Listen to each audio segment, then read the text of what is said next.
अस्सलाम वालेकुम दोस्तों, welcome to nucleo talk channel. यहाँ पे अगर हम एंट्री लेते हैं तो यहाँ पे हम अपना स्टॉप लॉस लगाते हैं। तो दोस्तों, आपने स्टॉप लॉस के बारे में तो सुना होगा कि एंट्री लेने के बाद हमने फ़ौरन ही स्टॉप लॉस लगाना होता है, लेकिन ये ट्रेलिंग स्टॉप लॉस क्या है, आज हम इस वीडियो में मुख्तसरन समझेंगे। तो दोस्तों, जब हम यहाँ पे एंट्री लेते हैं, बुलिश ट्रेंड की मैं यहाँ पे बात कर रहा हूँ कि जब हम यहाँ पे एंट्री लेते हैं तो अपने रिस्क रिवार्ड रेशो के हिसाब से यहाँ पे हम एक स्टॉप लॉस लगाते हैं। तो जैसे ही प्राइस ऊपर की तरफ मूवमेंट करती है तो हम प्रॉफिट में चले जाते हैं, लेकिन अगर प्राइस हमारे अपोजिट जाती है तो हम नुकसान में ट्रेड से निकल जाते हैं एक मिनिमम लॉस के ज़रिए। तो दोस्तों, अब ये सवाल ये पैदा होता है कि जब हम एंट्री लेते हैं और फिर हम अपना एक टारगेट सेट करते हैं तो बाज़ औक़ात वो हमारे टारगेट से पहले ही प्राइस नीचे आ जाती है तो हम कम प्रॉफिट बुक करते हैं। चलो, वो तो कोई मसला नहीं, प्रॉफिट कम हो या ज़्यादा हो वो तो प्रॉफिट ही होता है, तो हम लॉस से बच जाते हैं। लेकिन बाज़ औक़ात ऐसा होता है कि वो हमारे टारगेट से और ऊपर, फिर और ऊपर, और फिर बहुत ज़्यादा और ऊपर चला जाता है, जिसका हमें दुख ये रहता है कि काश हम ये यहाँ पे अपनी ट्रेड क्लोज़ ना करते, बल्कि हम अपनी ट्रेड यहाँ पे आके क्लोज़ करते। दोस्तों, इसका क्या हल है? अक्सर ट्रेडर के जहन में ये होता है कि मैं क्या करूँ ऐसा कि मैं ये मुकम्मल प्रॉफिट हासिल कर सकूँ, थोड़े प्रॉफिट की बजाय एक लंबा प्रॉफिट बुक करूँ। तो दोस्तों, इसका बहुत ही आसान हल यही है कि आप ट्रेलिंग स्टॉप लॉस का यूज़ करें।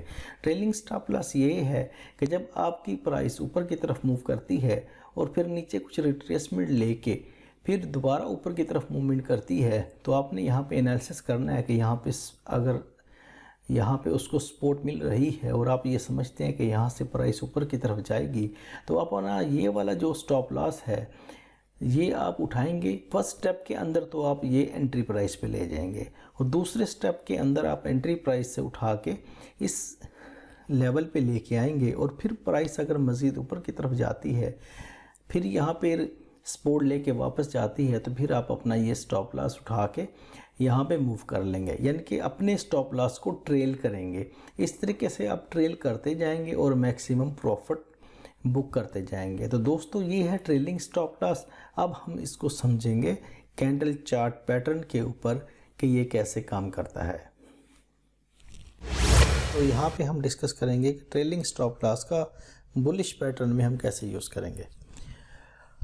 तो दोस्तों, ये देखें, प्राइस नीचे की तरफ आ रही है और यहाँ पे आके इस प्राइस जो है ना साइडवे जोन यहाँ पे बनाया, और हम देखते हैं कि ये प्राइस इस लेवल तक नीचे आई है और ये साइडवे जोन, और फिर ये उसका ऊपर वाला एरिया, यानी कि ये तकरीबन रेजिस्टेंस है।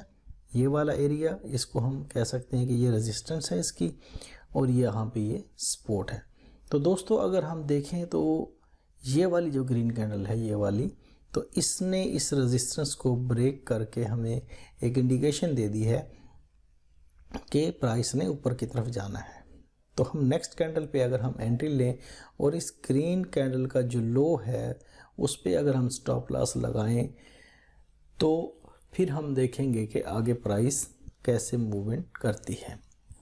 दोस्तों, डेफिनेटली अगर हमारा स्टॉप लॉस यहाँ पे 15 पिप का है तो हमारा जो टारगेट होगा वो कम से कम 30 पिप का होगा। और यहाँ पे अगर हम देखें तो ये एक रेजिस्टेंस का एरिया है, तो यहाँ पे प्राइस रिवर्स हुई, यहाँ पे रिवर्स हुई, तो ये एक रेजिस्टेंस का एरिया है। तो हम अपना टारगेट हमारा तकरीबन बनेगा भी यहाँ पे, और हम अपना टारगेट इस जोन में सेलेक्ट करते हैं। तो यहाँ से प्राइस जैसे हमने एंट्री ली तो उससे प्राइस नीचे आई, लेकिन हमारा स्टॉप लॉस हिट नहीं हुआ और प्राइस यहाँ से मूव कर गई है ऊपर की तरफ।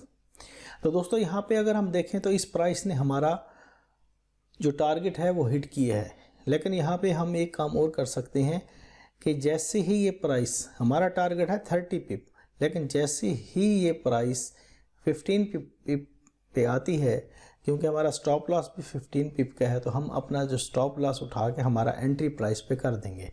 तो अब अगर प्राइस नीचे भी आती है तो हमें लॉस नहीं होगा, बल्कि हमारे नो प्रॉफिट नो लॉस पे ट्रेड क्लोज हो जाएगी। तो ये 15 पिप जैसे ही ऊपर जाती है तो यहाँ पे हमारा टारगेट है, और आप देखें कि ये एक स्ट्रांग रेजिस्टेंस एरिया है और ज़्यादातर इम्कान यही हैं कि यहाँ से प्राइस नीचे की तरफ आ जाएगी, लेकिन आपने देखा कि प्राइस ऊपर की तरफ चली गई है। अगर हम यहाँ पे अपना टारगेट हिट करवा लेते हैं तो हमें अफसोस होगा कि हम मज़ीद प्रॉफिट बना सकते थे, तो हमने कम प्रॉफिट बनाया।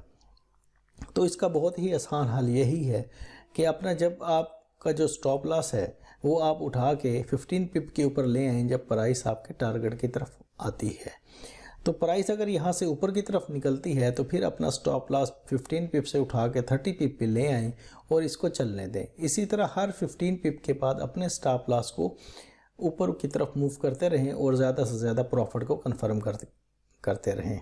तो दोस्तों यहाँ पे आप देख रहे हैं कि ये एक साइडवे जोन बना है और फिर इसके बाद एक प्राइस ऊपर की तरफ गई है। तो दोस्तों इस तरीके से आप अपने स्टॉप लॉस को यहाँ से उठा के हर 15 पिप के बाद या जो भी सपोर्ट और रेजिस्टेंस है, क्योंकि जो हर दफ़ा चार्ट पैटर्न डिफरेंट कंडीशन का बनता है, तो आप उस पर सपोर्ट, रेजिस्टेंस और ट्रेंड लाइन लगा के अपना नेक्स्ट जो है ना वो देख सकते हैं कि मुझे अपना स्टॉप लॉस अब कहाँ पे रखना है। तो इस तरीके से आप यहाँ पे सिर्फ 30 पिप्स बुक कर रहे थे, लेकिन आप ट्रेलिंग स्टॉप लॉस के ज़रिए ये 30 की बजाय आप यहाँ पे 60, 70, 80 पिप प्रॉफिट बुक कर सकते हैं। तो दोस्तों ये है ट्रेलिंग स्टॉप लॉस का फ़ायदा, और ये मैंने बता दिया कि बुलिश कंडीशन में आपने इसका कैसे यूज़ करना है।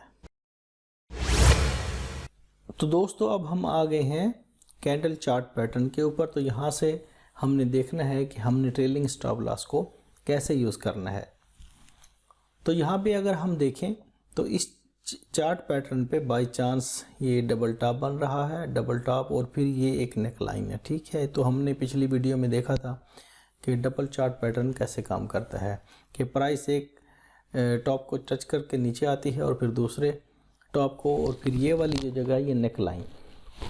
तो दोस्तों अगर हम यहाँ पे देखें तो इस रेड कैंडल ने इस नेक लाइन को तोड़ा है, नीचे आई है। इसका मतलब ये है कि इसने कन्फर्मेशन दे दी है कि प्राइस अब नीचे की तरफ जाएगी। तो ये हमें एक इंडिकेशन दे रही है ये वाली रेड कैंडल। मैं इसको मज़ीद आपको वाज़े कर देता हूँ।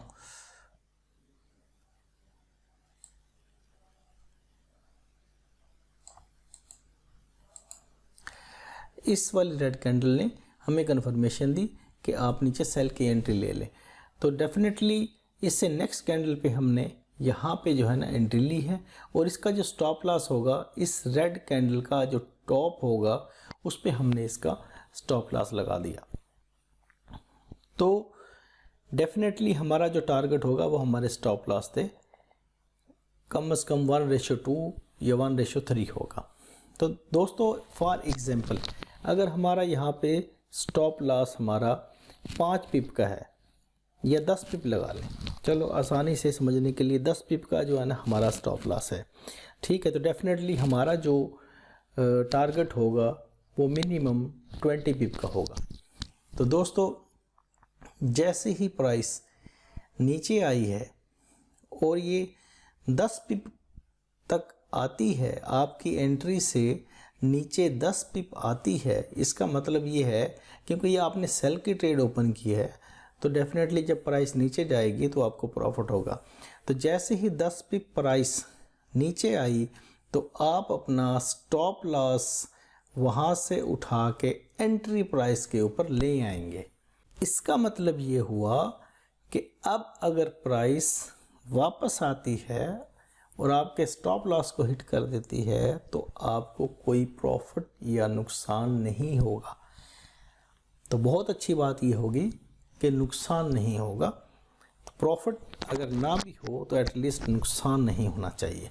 तो आपका जो स्टॉप लॉस है वो 10 पिप लॉस पे जो आपने लगाया था वो अब आ गया है आपकी एंट्री प्राइस पे, क्योंकि प्राइस 10 पिप मज़ीद नीचे की तरफ आपके प्रॉफिट की तरफ चली गई है सेल की ट्रेड में। तो दोस्तों अगर हम देखें तो हमारा हाफ टारगेट जो है ना वो इस वक्त अचीव हो गया है और हमारी एंट्री पॉइंट पे स्टॉप लॉस हमारा मूव हो गया है। इसको कहते हैं ट्रेलिंग, कि आपने स्टॉप लॉस अपने लॉस से उठा के उसको न्यूट्रल कर दिया। इस वक्त आपका स्टॉप लॉस आपके न्यूट्रल पोजीशन पे है, आपकी एंट्री पोजीशन पे है। दोस्तों अगर हम देखें तो यहाँ से प्राइस ने मज़ीद मूव किया नीचे, तो यहाँ पे होगा आपका टारगेट। तो दोस्तों अब आप सोचते हैं कि प्राइस तो मेरे टारगेट के नज़दीक पहुँच गई है, लेकिन मुझे लगता है कि ये प्राइस मज़ीद यहाँ से नीचे जाएगी। तो दोस्तों फिर आपने अपनी एंट्री पॉइंट से स्टॉप लॉस को उठाना है और उसको मूव करके 10 पिप प्रॉफिट पे लगा देना है। तो अब अगर प्राइस वापस भी मूव करती है तो आपको 10 पिप का प्रॉफिट कंफर्म हो जाएगा। तो इसी तरह दोस्तों जैसे प्राइस मज़ीद मूव करती है, 10 पिप और मूव करती है, तो फिर आपने अपना स्टॉप लॉस आपके प्रॉफिट के 10 पिप से उठाकर 20 पिप पे लगा देना है, जो कि आपका टारगेट था। तो दोस्तों आपका टारगेट कंप्लीट हो गया, आपका स्टॉप यहाँ पे लग गया। अब अगर प्राइस वापस आती है तो आपको कोई दुख नहीं होगा और आपका प्रॉफिट मुकम्मल हो जाएगा। लेकिन अगर आप देखते हैं कि प्राइस तो मज़ीद नीचे की तरफ जाएगी, तो फिर आप अपना स्टॉप लॉस 20 पिप से उठा के 30 पिप पे, फिर 40 पिप पे, फिर 50 पिप पे और फिर 60 पिप पे, इस तरह आप मूव करते जाएंगे। और फिर जब आप देखेंगे कि प्राइस एक स्ट्रॉन्ग सपोर्ट के ऊपर पहुंच गई है और यहाँ से रिवर्सल का ख़तरा है, तो वहाँ पे आप ट्रेड क्लोज कर सकते हैं, या जैसे ही प्राइस वापस मूव करेगी तो आपका ट्रेलिंग स्टॉप लॉस को हिट कर देगी और आपका यहाँ से लेके और यहाँ तक या जिस जगह भी, यहाँ पे भी आप अपना प्रॉफिट, ये डिपेंड करता है कि आप उस वक्त क्या सोच रहे हैं और आपका जो एनालिसिस है वो आपको क्या कह रहा है। तो उसके मुताबिक आप, यानी कि आपने प्रॉफिट बुक करना था 20 पिप का और अब आपने प्रॉफिट बुक किया है 60 पिप का। तो ये है दोस्तों ट्रेलिंग स्टॉप लॉस का फ़ायदा कि आपने अपना जो स्टॉप लॉस है उसको मूव करते रहना है, प्रॉफिट बुक करते रहना है, प्रॉफिट को कंफर्म करते रहना है और आगे चलते जाना है। तो अगर आप टेक्निकल एनालिसिस जानते हैं और उसको आपकी ग्रिप है, तो आप यहाँ पे अगर हम देखें तो 20 पिप की बजाय आपने 60 पिप का या 50 पिप का प्रॉफिट बुक किया। तो ये है ट्रेलिंग स्टॉप लॉस का लगाने का फ़ायदा।